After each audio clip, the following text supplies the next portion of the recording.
Assalamualaikum warahmatullahi wabarakatuh kepada teman-teman semua dan mungkin mahasiswa Gunadarma pada khususnya Fakultas Ekonomi maupun Manajemen dan Akuntansi. Saya ingin berbagi tentang bagaimana perhitungan biaya variabel dan biaya penyerapan dalam akuntansi manajemen. Mudah-mudahan ini dapat bermanfaat. Saya ingin menjelaskan tentang biaya variabel berbeda dengan biaya penyerapan dan hitungan biaya unit produk dalam setiap metode.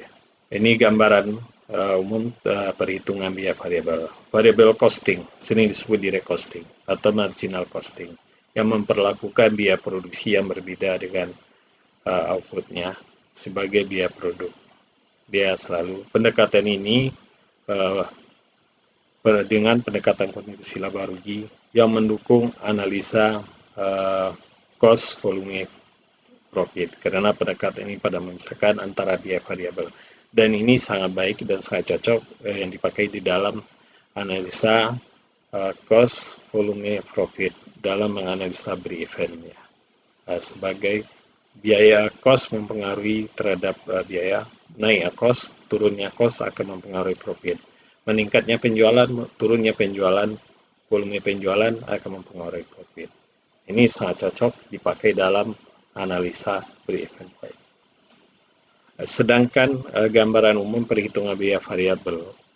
Biaya satu ini produksi terdiri dari biaya bahan langsung, tenaga kerja langsung, dan biaya overhead variabel saja. Bahwa biaya variabel itu hanya terdiri dari biaya tenaga kerja langsung, bahan baku langsung, biaya overhead variabelnya. Sedangkan biaya overhead pabrik atau manufacturing tetap, termasuk juga beban penjualan, beban administrasi, baik variabel maupun tetap, itu masuk ke dalam biaya produk dan akan mengurangi pendapatan saat terjadinya. Sedangkan gambaran umum perhitungan biaya penyerapan adalah biaya penyerapan itu sering disebut absorption costing atau metode full costing atau metode biaya penuh. Memperlakukan semua biaya produk sebagai biaya produk, baik itu variabel maupun tetap ya.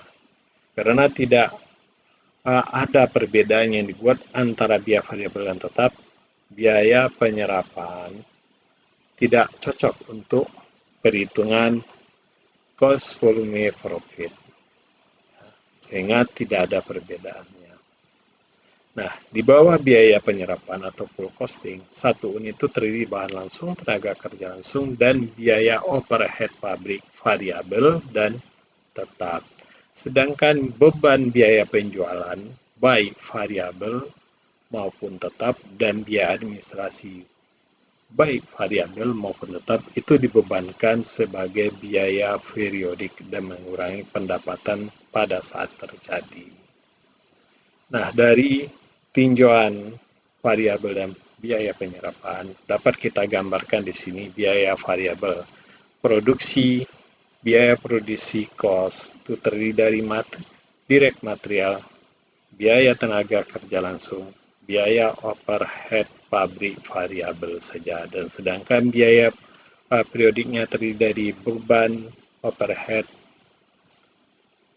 tetap, beban penjualan, administrasi variabel, dan beban penjualan administrasi tetap. Itu masuk ke biaya periodik. Sedangkan dengan metode penyerapan produk, biaya produk cost-nya itu terdiri dari direct material, bahan baku langsung, tenaga kerja langsung, atau biaya overhead pabrik tetap maupun variabel. Itulah merupakan bagian dari biaya produksi dan variabel dalam penyerapan, biaya penyerapan atau full costing. Sedangkan biaya periode cost-nya itu terdiri dari biaya beban penjualan, administrasi variabel, dan beban penjualan dan administrasi tetap. Nah, hal itu dapat digambarkan dari perhitungan dari contoh di atas ini. Ini salah satu contoh dari salah satu perusahaan ya, memproduksi produk dalam satu tahun itu ada 25.000 unit dengan biaya material, biaya overhead, produksi overhead variabelnya dengan biaya produksi variabelnya 10 US dollar dan biaya beban penjualan dan administrasi 3 dolar dan biaya tetapnya 150.000 US dollar. Biaya tetap overhead pabrik ya, dan beban administrasi dan penjualannya tetapnya ada 100.000. Ini adalah salah satu example atau contoh ya. Nah, dari contoh tersebut dapat kita bedakan di sini mana yang menjadi komponen biaya full costing dan variable costing. Di sini adalah 10 US dollar lagi, sama-sama ya. Ini yang merupakan direct material, direct labor, variable cost, overhead pabrik. Nah, tapi di sini dalam formula ada dibedakan, ada 6 US dollar ya, ada 150.000 US dollar dibagi 25.000 unit yang diproduksi, berarti dapat 6 US dollar. Berarti unit produksi cost-nya dari biaya full costing ini ada, atau absorption costing itu ada 16 US dollar dan variabel ada 10. Nah, di dalam biaya penyerapan semua biaya produksi variabel dan data dimasukkan ya untuk menentukan biaya unit produknya. Sedangkan variabel costing hanya memasukkan ke dalam biaya produk, variabel hanya biaya-biaya yang variabel saja. Kita mempersiapkan laporan variabel dan penyerapan. Ini adalah satu contoh ya dari tadi informasinya. Unit yang dijual ada 25.000 unit. Sekarang kita mari menghitung pendapatan operasionalnya. Dari hal tersebut dapat kita lihat di sini ada perhitungan variabel, laporan perhitungan penghasilan variabel, penjualan di sini dijual, tetap dapat, nanti ada pengurang biaya harga pokoknya, dijual itu adalah 20.000 unit, dikali 30 US dollar dapatlah 600.000 US dollar. Nanti ada yang di harga pokok penjualannya adalah 20.000 dikali 10 dolar dapat 200 dan menghasilkan total biaya expense biaya itu adalah nanti ada 20.000 dikali 3 dolar. Ini merupakan biaya variabel, beban variabel administrasi dan penjualan. Dapatlah total biaya variabel ada 260.000 US dollar. Dari 6.000 dikurang 260.000 US dollar dapatlah margin kontribusinya 340.000 US dollar. Tiada pengurang dari biaya tetap overhead pabriknya 150 US dollar. Nanti ada beban juga dari tetap dari penjualan dan administrasi 100, maka net operating income dari variabel itu ada 90.000 US dollar. Kalau kita lihat dari perhitungan laba rugi biaya penyerapan, dapat juga penjualan tidak berubah, hanya yang membedakan nanti ada biaya per unit, ada 16 US dollar. Nanti ada dapat 280 laba gross margin ya. Kalau yang tadi adalah 260. Nanti ada biaya. Di sini ada biaya variabel adalah 20 kali 3 dolar dapat 60. Nanti ada fixed cost dari biaya administrasi dan penjualan beban 1 tahun periodik adalah 100.000 US dollar. Nah, net income operating income-nya adalah 120.000 US dollar. Biaya overhead pabrik tetap ditangguhkan, yang tidak dibebankan di dalam bahkan tapi ditangguhkan di dalam persediaan. Ada di dalam persediaan adalah sebesar 5.000 unit dikali 6 dolar. 6 dolar tadi harga ininya berada 30.000. Ini yang membedakannya. Nah, kita rekonsiliasi, kita bandingkan kedua metode. Yang di atas adalah biaya full costing atau outsourcing costing. Ini adalah yang variabelnya ada 20, persediaan akhirnya adalah 50.000 US dollar, 250. Ini cost good absorbed, harga pokok produksi, harga pokok penjualan. Ini ada biaya tetapnya, ya ada 300, cost absorbed-nya dikurang. Ini jadi, ini persediaan akhir yang dibebankan tadi. Nah, ini akan dapat 400. Total tetap 400 ya. Fixed cost-nya sebenarnya 100 tambah 150. Variabel costing, harga pokok cost goods sold adalah 200 sama yang variabelnya, tapi ada cost-nya. Di sini adalah periodiknya adalah 50.000. Nanti ada ini adalah merupakan jumlah dari fixed cost margin. Tetapnya ada 150. Ini adalah di sini nggak dibebankan secara periodik. Sedangkan di outsourcing ini tidak dibebankan, hanya dibebankan kepada harga pokok penjualan dan tersimpan di persediaan. Yang merupakan biaya overhead pabrik tetap yang 150 tadi.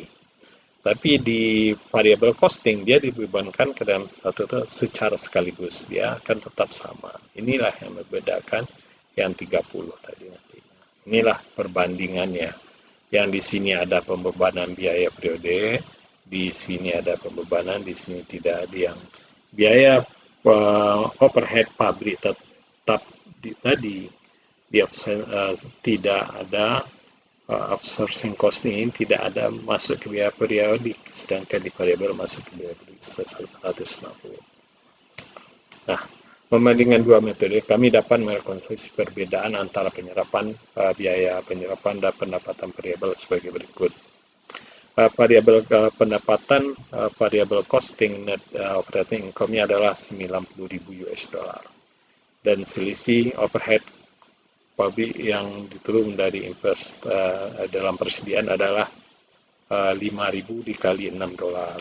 5.000 unit karena ada 300 berarti absorption-nya ke 120. Disinilah rekonsiliasinya yang membedakan. Biaya tetap dari overhead pabrik itu ada 150, unit yang diproduksi ada 25 berarti dapat 6 dolar. Inilah sebagai yang menjadi dasar 6 dolar. Tadi adalah 150.000 US dollar dibagi 25.000 unit yang diproduksi. Nah, apabila kita bandingkan data pendapatan tahun kedua, kita anggap sebagai contoh, unit yang diproduksi itu ada 25, jumlah unit yang terjual di tahun ada 30.000, unit di persediaan awal itu adalah 25.000 unit, berarti 30.000 kita jual. Harga jual tetap 30, biaya direct variabel untuk variable cost per unit 10 dolar, beban biaya variabelnya tetap sama yang tadi ya, biaya fixed cost-nya per tahunnya tetap sama 150.000 US dollar dengan biaya beban penjualan administrasi dan 1.000 US dollar. Nah, perhitungannya bisa digambarkan sebagai begini. Ini tetap tadi menggambarkan bahwa unit produksi ada 16 dolar dan variable costing ada 10 dolar. Sourcing costing itu 16 dolar. Karena biaya variabel per unit total biaya tetap, jumlah unit yang diproduksi tetap, tidak berubah ya. Perhitungan biaya unit juga tidak berubah semua, dianggap tetap ya, konstan. Nah, ini hitungan dari format kontribusi biaya variabel dalam laporan penghasilan atau laba rugi. Ini digambarkan harga jual 30 di tahun kedua ya. Tadi adalah tahun pertama. Nah, yang dijual cost good of sold-nya adalah 10 dolar. Dan yang dijual adalah 30.000. Ya. Nanti ada variabel beban variabel penjualan dan administrasi yang adalah 90.000 adalah 30.000 dikali 3 dolar. Ini merupakan penjualan. Nah, total biaya expense variabelnya adalah 390.000 US dollar dan margin kontribusi adalah 510.000 US dollar. Nah, biaya tetap pabriknya karena semua manufaktur tetap dibebankan 150 dan biaya penjualan administrasi bebannya tetap ada 100. Maka laba net income di tahun kedua 260.000 US dollar. Ini merupakan perhitungan format variable costing. Nah, sedangkan full costing kita dapat menghitung di sini gross margin yang 450. Ini ada 16.000 produk ini ada 16 dolar dikali 30 dikali ini adalah biaya with cost dulu ada dapat 230. Biaya operasional tetap yang dikeluarkan dari persediaan dalam adalah 5.000 unit dikali 6.000 ada 30.000. Berarti ada penurunan laba dari variabel ada sebesar 30. Nah, kami dapat merekomendasi perbedaan antara penyerapan pendapatan variabel berikut. Nah, variabel costing adalah 260.000 US dollar. Itu menambah di introduksi manufacturingnya adalah biaya di inventory yang terpendam di persediaan awal adalah 30.000 US dollar. Nilai yang muka variabel dikurang 30.000, maka biaya obsolescence variable cost adalah 230.000. Nah, week cost-nya 6 dolar, masih sama di hitungan tadi ya. Biaya overhead pabrik tetap 150.000 dibagi 25.000 unit, dapat 6 dolar. Nah, di seluruh kerangka waktu 2 tahun, kedua metode pelaporan tetap pendapatan operasi bersih adalah sama, 350. Ya. 350, ini dikarenakan selama periode waktu yang panjang, penjualan tidak melebihi produksi dan tidak dapat produksi melebihi penjualan. Dan semakin pendek periode waktu, semakin banyak angka pendapatan operasional bersih akan cenderung berbeda. Dia akan tergantung ya dari pendek periode waktu, semakin banyak angka pendapatan operasional bersih akan cenderung berbeda pendek waktu. Nah, membandingkan dua metode tadi. Tahun pertama, periode pertama obsolescence adalah 120.000 US dollar, sedangkan variabel adalah 90.000 US dollar. Terdapat selisih 30.000 US dollar. Tahun kedua, biaya variabel, biaya obsolescence, pendapatan menjadi 230.000 US dollar, sedangkan variabel menjadi 260.000 US dollar. Selisih tetap 30. Itu merupakan biaya daripada persediaan biaya tetap overhead pabrik yang mengendap di persediaan. Nah, akhirnya totalnya tetap sama. Ya, kalau di jumlah tetapnya tetap sama 350.000 US dollar. 350. Nah, ringkasan wawasan ada yang merupakan kunci hubungan antara produk dan penjualan. Bila unit produksi sama dengan unit produksi yang dijual, apabila unit yang diproduksi sama dengan unit yang dijual, efek terhadap persediaan tidak ada perubahan dalam persediaan, sehingga persediaan tidak ada perubahan. Maka laba obsolescence atau full costing sama dengan variable costing. Tapi apabila unit produksi yang diproduksi lebih besar dari unit produksi yang dijual, nah persediaan meningkat mengakibatkan biaya full costing lebih besar dari variable costing. Bila unit produksi lebih kecil dari unit yang dijual, persediaannya turun persediaan akhirnya, dan biaya full costing atau costing lebih kecil dari variable costing. Berarti kalau unit diproduksi dengan unit yang dijual sama, labanya sama. Kalau unit produksi yang diproduksi lebih besar dari unit yang dijual, mengakibatkan laba full costing lebih besar daripada variable costing. Apabila unit produksi yang diproduksi lebih kecil daripada yang dijual, mengakibatkan laba full costing lebih kecil daripada variable costing. Nah, mengaktifkan analisa costing. Variable costing mengkategorikan biaya sebagai tetap variabel sehingga jauh lebih mudah untuk menggunakan format laba rugi ini. Karena biaya penerapan menetapkan biaya operasi pabrik tetap untuk unit produksi adalah 6 dolar per unit.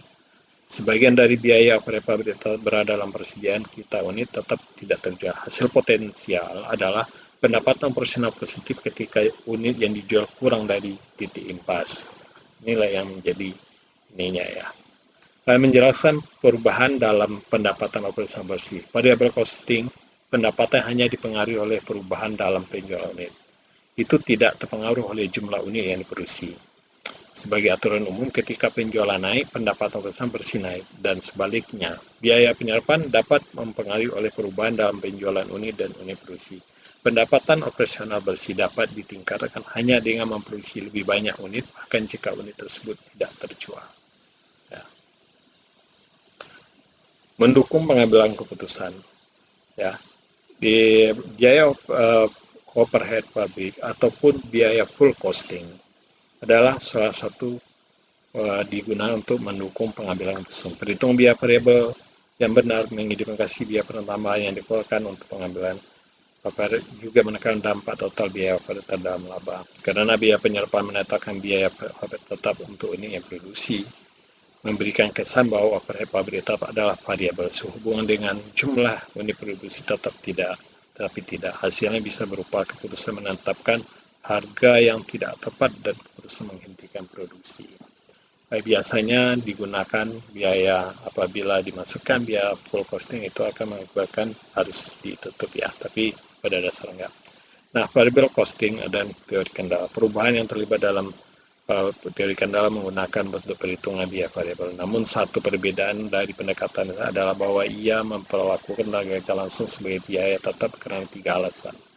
Banyak perusahaan memiliki komitmen untuk menjamin pekerjaan dan jam minimum yang dibayarkan. Biaya tenaga kerja langsung biasanya bukanlah kendala. Teori kendala menekankan peran yang dimainkan oleh pekerja langsung dan mendorong peningkatan kelanjutan karena pihak asli menghancurkan moral manajer dan manajer yang terlibat dalam teori sangat ingin mengajak karyawannya. Terima kasih teman-teman. Mudah-mudahan ini dapat bermanfaat. Mungkin ada kesalahan-kesalahan teknis atau apa dalam penyampaian ini, saya mohon maaf. Dan ini mudah-mudahan menambah wawasan teman-teman. Ya. Jangan lupa ya, like, subscribe, dan bunyikan loncengnya.